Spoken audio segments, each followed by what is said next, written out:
Proverbs chapter 15, the power of words and the path of wisdom. Proverbs chapter 15 is a rich tapestry of wisdom that emphasizes the power of words, the importance of humility, and the lasting value of righteousness.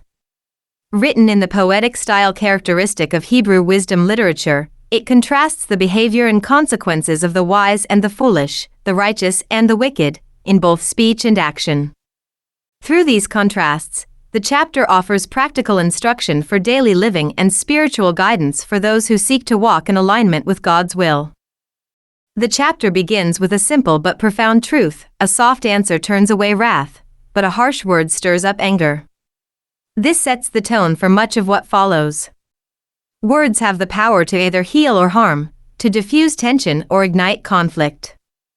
The wise know how to use knowledge and speech responsibly, offering thoughtful, gentle responses, while fools speak impulsively, revealing their lack of understanding.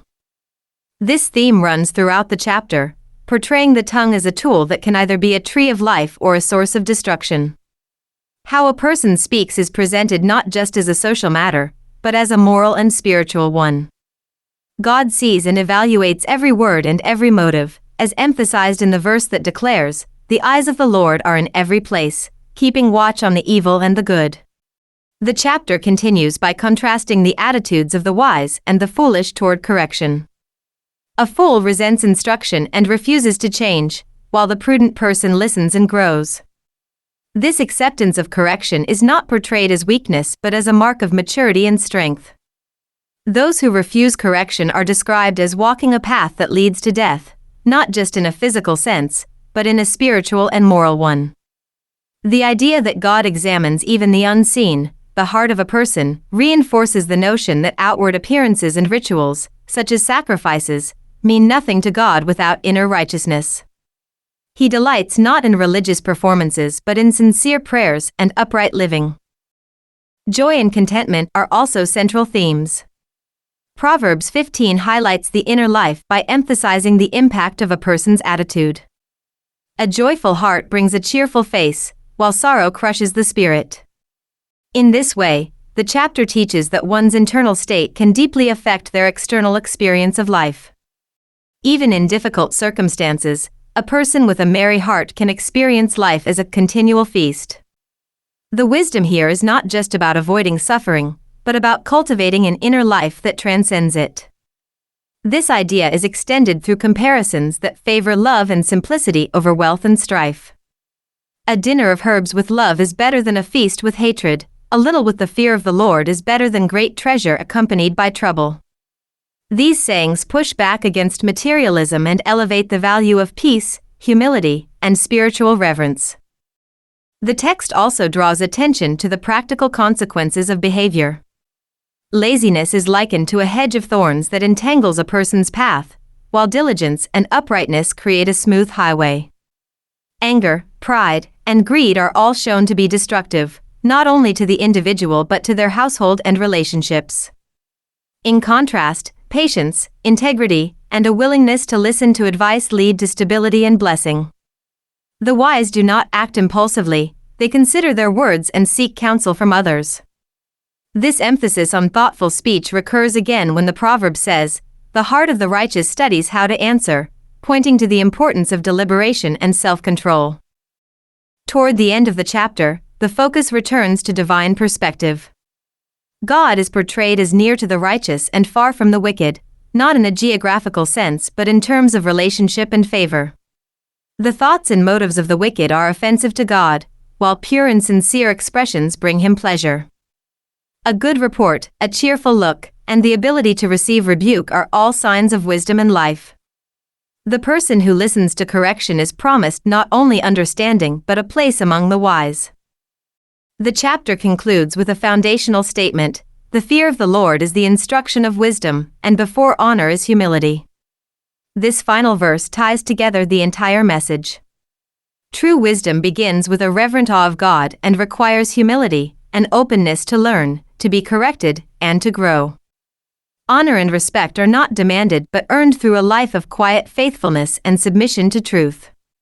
Proverbs 15 offers timeless counsel for those seeking to live wisely. It teaches that our words, our attitudes, and our openness to correction shape not only our character but our destiny. Through these verses, readers are reminded that the path to life is not always the easiest, but it is marked by humility, righteousness, and a deep reverence for God. Chapter 15. A soft answer turns away wrath, but a harsh word stirs up anger.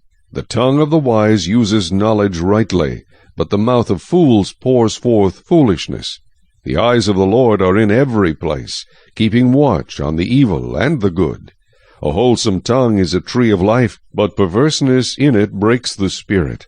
A fool despises his father's instruction, but he who receives correction is prudent. In the house of the righteous there is much treasure, but in the revenue of the wicked is trouble. The lips of the wise disperse knowledge, but the heart of the fool does not do so. The sacrifice of the wicked is an abomination to the Lord, but the prayer of the upright is his delight. The way of the wicked is an abomination to the Lord, but he loves him who follows righteousness. Harsh discipline is for him who forsakes the way, and he who hates correction will die. Hell and destruction are before the Lord, so how much more the hearts of the sons of men? A scoffer does not love one who corrects him, nor will he go to the wise. A merry heart makes a cheerful countenance, but by sorrow of the heart the spirit is broken. The heart of him who has understanding seeks knowledge, but the mouth of fools feeds on foolishness. All the days of the afflicted are evil, but he who is of a merry heart has a continual feast. Better is a little with the fear of the Lord than great treasure with trouble. Better is a dinner of herbs where love is than a fatted calf with hatred. A wrathful man stirs up strife, but he who is slow to anger allays contention. The way of the lazy man is like a hedge of thorns, but the way of the upright is a highway. A wise son makes a father glad, but a foolish man despises his mother. Folly is joy to him who is destitute of discernment, but a man of understanding walks uprightly. Without counsel plans go awry, but in the multitude of counselors they are established.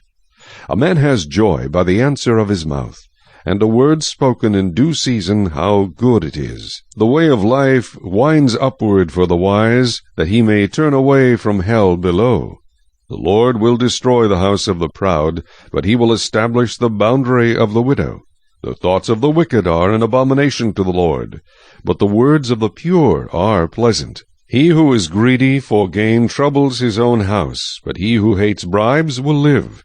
The heart of the righteous studies how to answer, but the mouth of the wicked pours forth evil. The Lord is far from the wicked, but he hears the prayer of the righteous. The light of the eyes rejoices the heart, and a good report makes the bones healthy. The ear that hears the rebukes of life will abide among the wise. He who disdains instruction despises his own soul, but he who heeds rebuke gets understanding. The fear of the Lord is the instruction of wisdom, and before honor is humility.